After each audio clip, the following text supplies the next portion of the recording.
Lewis, your first Ferrari Grand Prix podium on Mother's Day in front of your mum, and Bono up there as well. How special is that?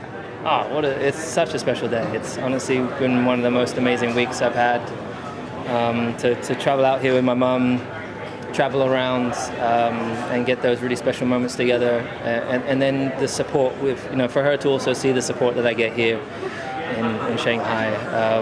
It's phenomenal, and I'm so grateful just how they turn up and show up for me here.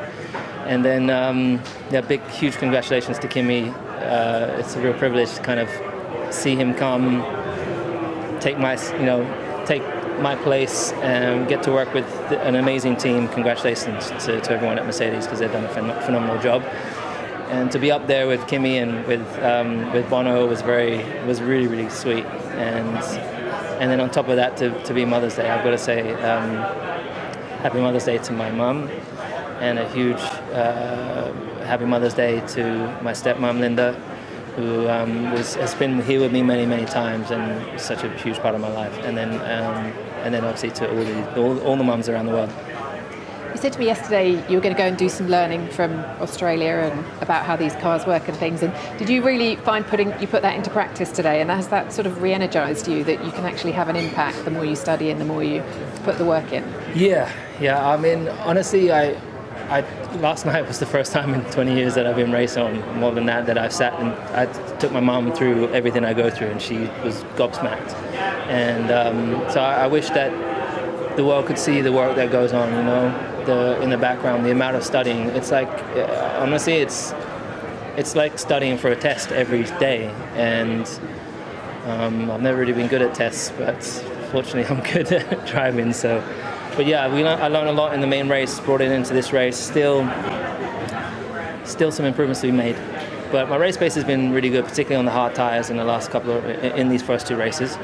On the medium, I've got to see how I can have more potential, and also in that mid stint there was something not quite right when I guess I was in second and I lost the ground and fell to fourth, and to fight back and get to third was a hell of a push. But lastly, just a massive big thank you to Ferrari. This is my first podium with them, so it's a huge moment for me. Pretty sure that's an A+.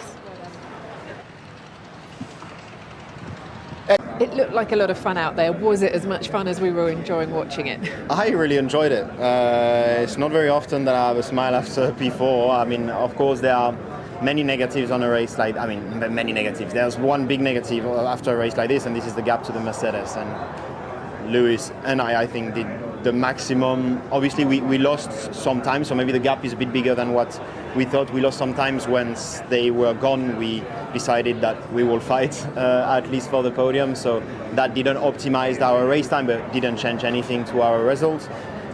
But they are just extremely strong at the moment. And I feel like it was a bit of in Australia, we expected them to be so strong, but they never really showed that pace in the race. Yesterday in the sprint race, we expected, they didn't really show. I think they finally showed it today, and it's a big gap. So that's a bit disappointing. But to come back with Lewis's fights, it was very fun. I really enjoyed it. I'm not sure the team enjoyed it as much as we did, but I did. Your car at testing, a lot of people thought maybe you would have an advantage over Mercedes with tracks with more slow corners. Is that not looking the way now? Is it looking as though Mercedes is going to be stronger everywhere?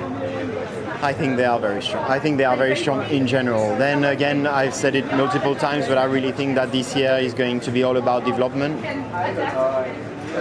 But Mercedes is extremely strong, so I don't know. They are for sure the big favorites. If we manage to turn that situation around, it will be very impressive. Thanks, Charles. Thank you. Today, what was the problem in the end that made you retire? ERS cooling problem. So I had to retire the car. There are a lot of teams having issues this weekend. Teams will continue to have issues. How do you turn this around at Red Bull? We've seen you do it before, but it seems like quite a long list for you guys at the moment. I think this weekend was particularly bad. I mean, it would help if we would just have a normal start also. Every time I've been dropping to last, but then also a big problem for us is at the moment the tire degradation. Like, we are graining a lot, and probably more than the people around us. So that's already one thing that we need to solve, and then of course getting on top of our problems. But that's not easy. You can see that all over the grid. I mean, some cars are not even starting. So yeah, it's all very, very complicated. But I know the team, they do everything they can. They give it everything, and that's always also a bit the painful part, right? Because I know that they can do it, but at the moment we are just not where we want to be. More problems than we expected, and also balance-wise, is really not where we want to be. So a lot of stuff that hopefully after Japan, we have a bit of a bigger break now. Hopefully there we can make some good steps. All right, thank you, Matt. P5, Ollie Behrman. Have a look at that screen and that board. How are you feeling right now? I mean, the smile is big, but it should be big today. Yeah, it was a great race, fantastic race. On lap 1, I was very unlucky with Hadjar spinning in front of me, and then I really thought the race was over. I was back really in I think P14 or something, which honestly I was having a really good lap 1, and then he spun and obviously lost the car. It was very tricky out there, and I just had nowhere to go. I had to go off track to avoid the crash, and then I was like, it's going to be a long day. Luckily, the safety car came out at the right point, but still, we needed to have that pace. So unlucky on lap 1, very lucky with the safety car, but we took it. We took it, and the car was very quick today. We were flying. Are you smiling? Are you happy? Good. Okay. I just need to check. No, I am very happy. There is a very competitive pair inside me that is slightly.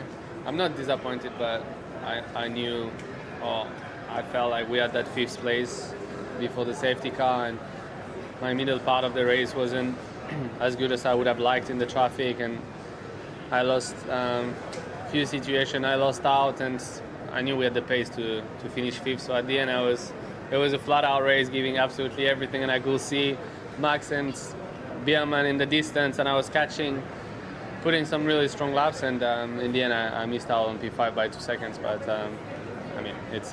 it was still a very strong weekend. It's a huge result when you think so many teams had issues, reliability issues. Your car stayed on track, you didn't have a reliability issue, and you had enough there at the end to get those points. It's a big boost for the team, surely. No, I'm very pleased with the pace in quali was there.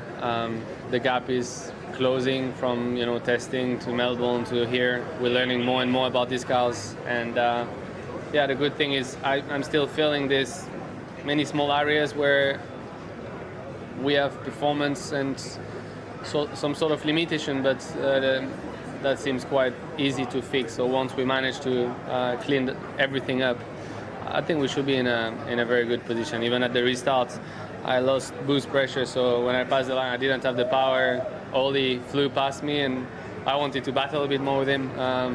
So there are many situations where I think there was a bit more in it, but overall the pace is there, and I'm sure we're going to have some more fun this year. Well done, Steve. Franco, you did so well on that first stint on the tyres. I'm sure you were probably hoping for a bit more from today. Would that be right? I think it's really positive, the double points of the team, so I think really happy for Alpine that they scored double points. Yeah, just been unlucky all race, but I think we had a good pace to start. I did everything I could. Yeah, just got hit and got the safety car, so it was all not on our favor today, but yeah, at least we scored a point. Yeah, you got that contact. Was there much damage afterwards? Yeah. What sort of damage? A lot on the floor, yeah. Okay. Hi, Lando. What can you tell us about the issue? Obviously that we can't race. Just frustrating.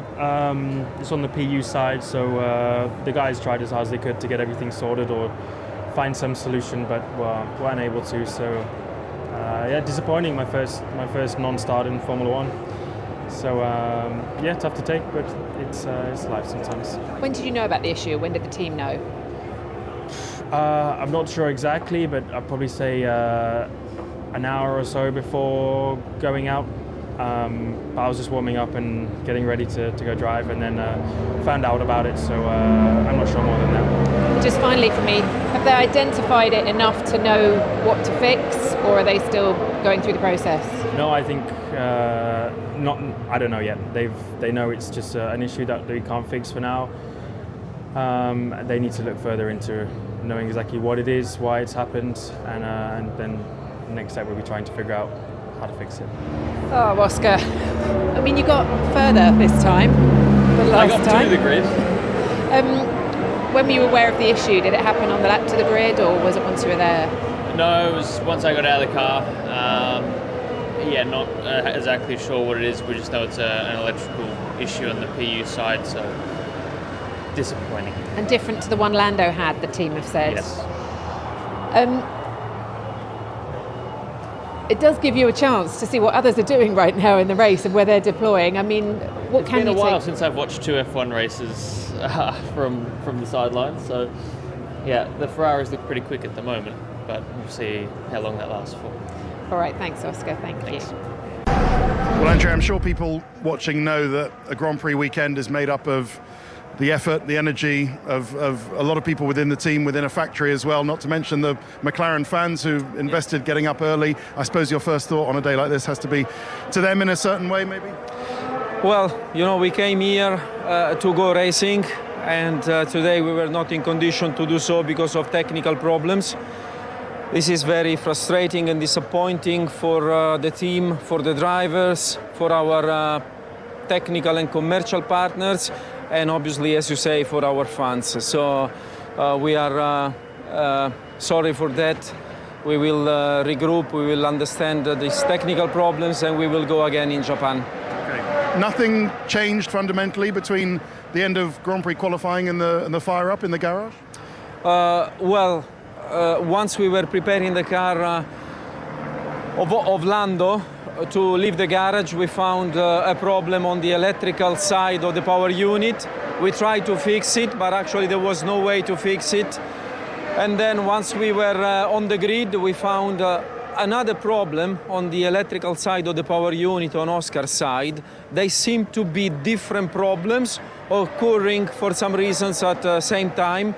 And they were basically meaning that there was no way to start the race. So something that is extremely, it seems to be like an extremely unfortunate coincidence of two different problems on the electrical side of the power unit appearing at the same time. But that's what it is. We go as one team, we will investigate together with HPP, and we will see what's the learning, and we will make sure that this doesn't happen again. Okay. Well, thanks for explaining. Off to Japan we go. Do the cars go straight there, I imagine? Can bits be sequestered and sent back to Woking for analysis? With this will depend on the findings. Certainly the parts that were at fault will go back, in this case, not to McLaren. They will go back to HPP. They will be investigated. But like I said, we approach this as a team, as a one team. We will take the learning, we will fix it, and we'll go again. Okay, we'll see you then. Thank you for explaining.